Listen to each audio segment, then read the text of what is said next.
Já teve que parar seu cavalo assim alguma vez?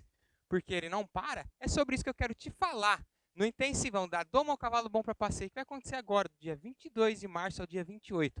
100% online, 100% gratuito.